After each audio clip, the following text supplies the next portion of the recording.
So we have a wonderful panel for you tonight. We have Barbara Mintzer. Barbara is a nationally recognized professional motivational speaker, having keynoted conferences across the United States, Canada, England, Australia, and Brazil. She was the first female Fuller Brush man in San Jose. She then went on to become one of the first women to sell drugs and pharmaceuticals for a major drug wholesaler, where she experienced firsthand sexism and sexist attitudes in the workplace. When she became a professional keynote speaker, she again experienced firsthand the limiting sexist roles people had for women trying to get to the top of their professions. Barbara will share some of her experiences with you and what she did personally and professionally to remain true to herself and her determination to reach her goals.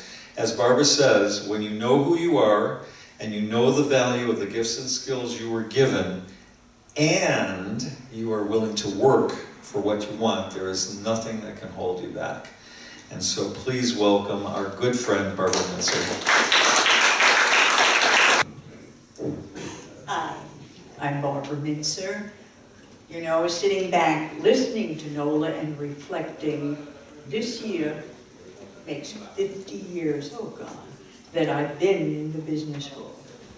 And if I've learned anything in 50 years, through everything I've experienced, is that it's vitally important, this is for men and women, to know who we are and to value the skills and the talents that we have.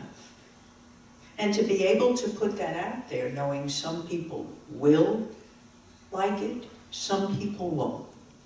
I grew up in the generation for women that it was most important that we be liked, that we had outside approval.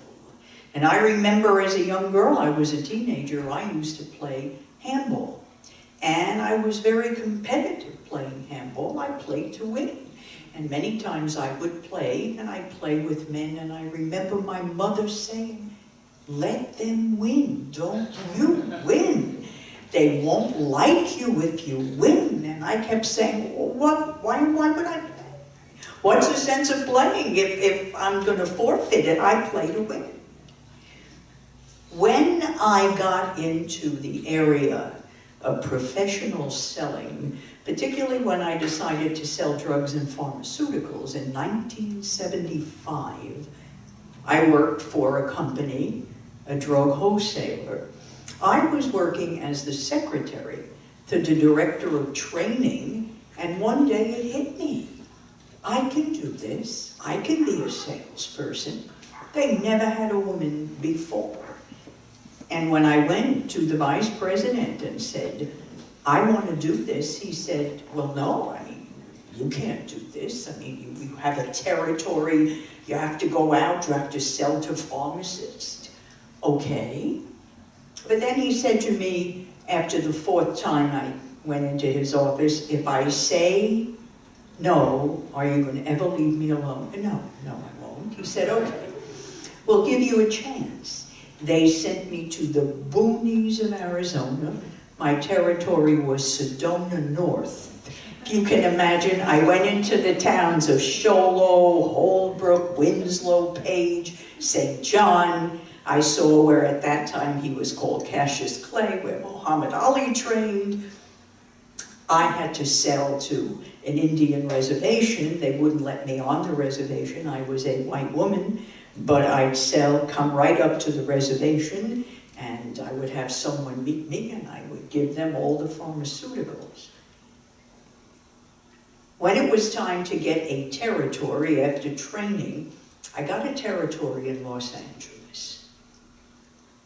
How does that feel when you go, your first day on the job? I mean, the sales force is all men, and the sales manager says, well, guys, here's Barbara. They told us we had to take her. No. That's my wonderful introduction. And the sales manager, his idea was everybody has to make their quota. He's judged by that every month. He would write a memo to the guys, hey guys, Barbara made her quota, why can't you? And what he did is he pit me against them. When I first came into the sales force, the guys were resenting me. They thought, oh, she's never going to be able to do this, so she'll just be a pain in the neck. When I decided I was going to be successful, I'm going to do what I need to do, but then they really resented me. And if you can imagine how that feels, you're walking into a room, everybody's talking, and you walk in and dead silence. I mean, you don't know how hurtful that was. I would come home many times and cry my heart out.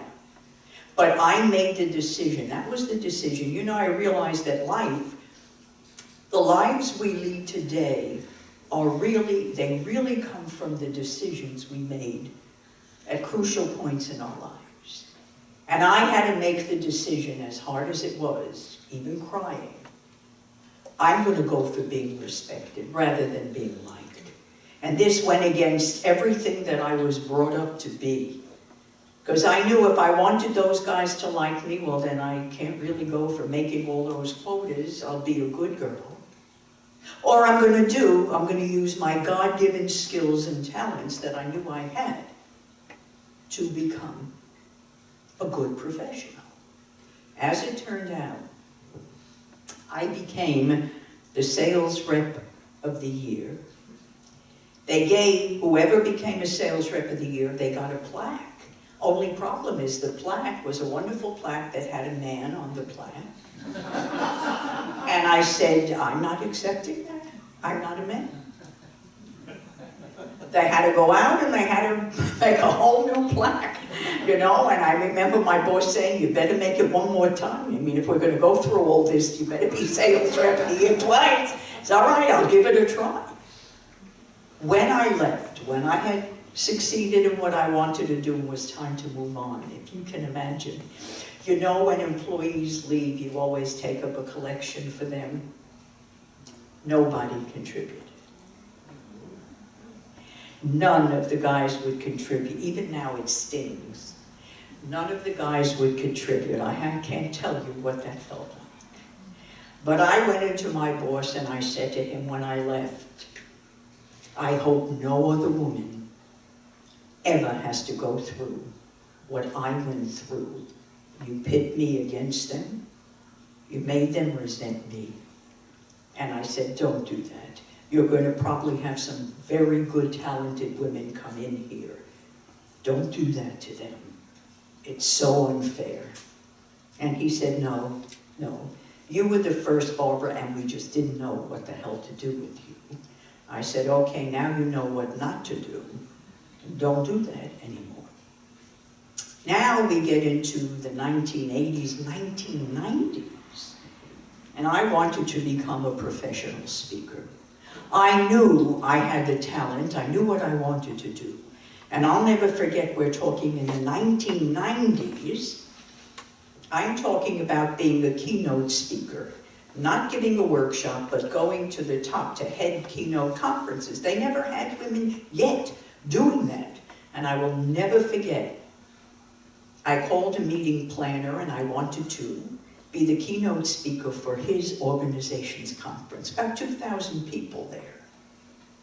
They'd never had a woman keynote their conference. He said to me, how long is your talk? And I said, it's about 40 minutes. And he said to me, do you have content?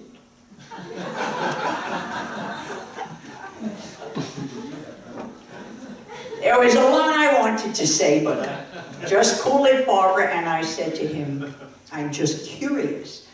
What do you think I would talk about? I don't know. You're a woman. I have no idea.